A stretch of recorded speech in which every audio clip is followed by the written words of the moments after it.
Hi. So I'm going to be reading John 6. Bear with me. I don't have my glasses, and these are little tiny letters.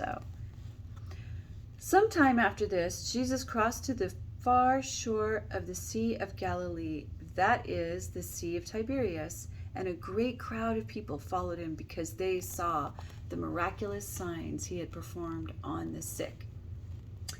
Then Jesus went up on the hillside and sat down with his disciples. The Jewish Passover feast was near. When Jesus looked up and saw a great crowd coming toward him, he said to Philip, "Where shall we buy bread for those people to eat?" He asked this only to test him, for he already had in mind what he was going to do. Philip answered him, 8 months' wages would not be enough bread for each one to have a bite. Another of his disciples, Andrew, Simon Peter's brother, spoke up. "Here is a boy with 5 small barley loaves and 2 small fish, but how far will that go among so many?" Jesus said, "Have the people sit down." There was plenty of grass in that place, and the men sat down, about 5,000 of them.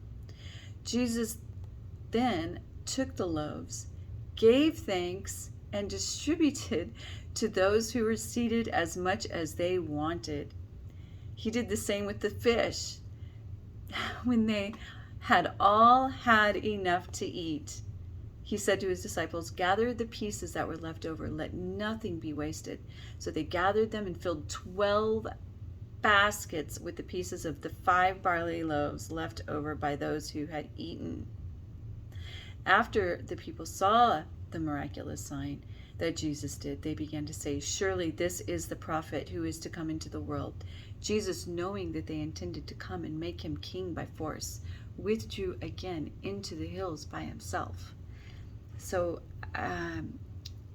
in the Old Testament, when you were king, they would come and anoint your head, usually with oil, and then, and there would be like this big celebration, I think, from what I remembered. I am also learning as I read, so that's what I think that it means here. When evening came, his disciples went down to the lake, where they got into a boat and set off across the lake for Capernaum. By now it was dark, and Jesus had not yet joined them. A strong wind was blowing, and the waters grew rough. When they had moved 3 or 3.5 miles, they saw Jesus approaching the boat, walking on the water, and they were terrified. But he said to them, "It is I, don't be afraid." Then they were willing to take him into the boat, and immediately the boat reached the shore where they were heading. The next day, the crowd that had stayed on the opposite shore of the lake realized that only one boat had been there, and that Jesus had not entered it with his disciples, but that they had gone away alone. Then some boats from Tiberias landed near the place where the people had eaten the bread after the Lord had given thanks. Once the crowd realized that neither Jesus nor his disciples were there, they got into the boats and went to Capernaum in search of Jesus. So they were really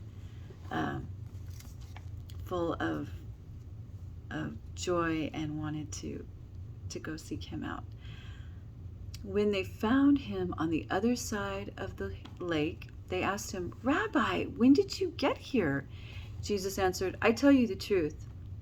You are looking for me, not because you saw miraculous signs, but because you ate the loaves and had your fill.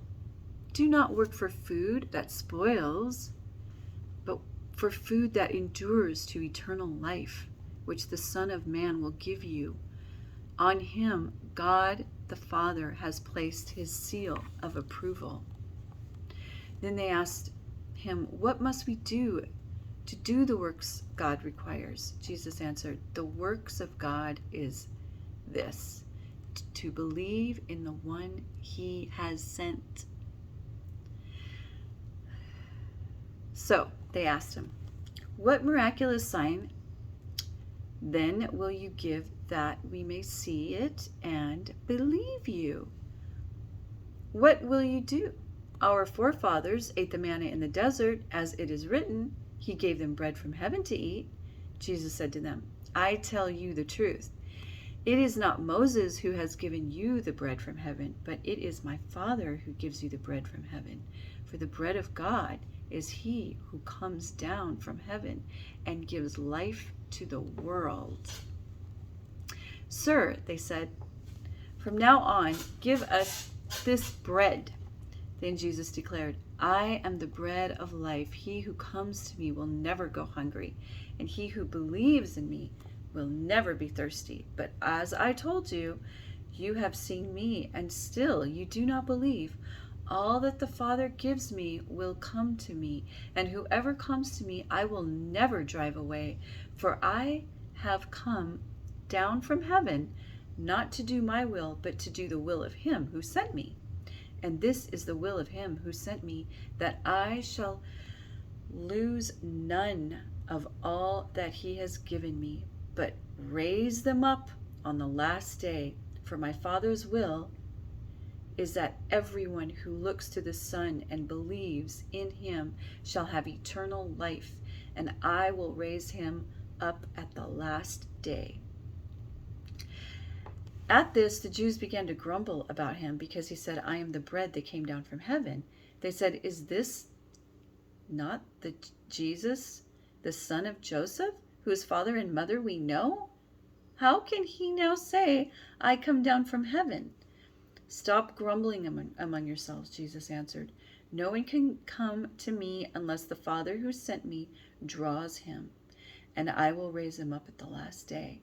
It is written in the prophets, they will all be taught by God. Everyone who listens to the Father and learns from him comes to me.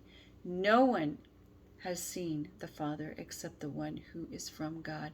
Only he has seen the Father. I tell you the truth. He who believes has everlasting life. I am the bread of life. Your forefathers are the manna in the desert, yet they died. Your forefathers ate the manna in the desert, yet they died. But here is the bread that comes down from heaven, which a man may eat and not die. I am the living bread that came down from heaven. If a man eats of this bread, he will live forever. This bread is my flesh, which I will give for the life of the world. Then the Jews began to argue sharply among themselves. How can this man give us his flesh to eat? Jesus said to them, I tell you the truth. Unless you eat the flesh of the Son of Man and drink his blood, you have no life in you. Whoever eats my flesh and drinks my blood has eternal life, and I will raise him up at the last day. For my flesh is real food, and my blood is real drink. Whoever eats my flesh and drinks my blood remains in me, and I in him. Just as the living Father sent me, and I live because of the Father, so the one who feeds on me will live because of me. This is the bread that came down from heaven. Our forefathers ate manna and died, but he who feeds on this bread will live forever. He said this while teaching in the synagogue in Capernaum. On hearing it, many of his disciples said, this is a hard teaching. Who can accept it? Aware that his disciples were grumbling about this, Jesus said to them, does this offend you? What if you see the Son of Man ascend to where he was before? The Spirit gives life. The flesh counts for nothing. The words I have spoken to you are spirit, and they are life. Yet there are some of you who do not believe, for Jesus had known from the beginning which one of them did not believe and who would betray him. He went on to say, this is why I told you that no one can come to me unless the Father has enabled him. From this time, many of his disciples turned back and no longer followed him. You do not want to leave too, do you? Jesus asked the 12. Simon Peter answered him, Lord, to whom shall we go? You have the words of eternal life. We believe and know that you are the Holy One of God. Then Jesus replied, have I not chosen you, the 12? Yet one of you is a devil. He meant Judas, the son of Simon Iscariot, who, though one of the 12, through one of the 12 was later. Oh, sorry.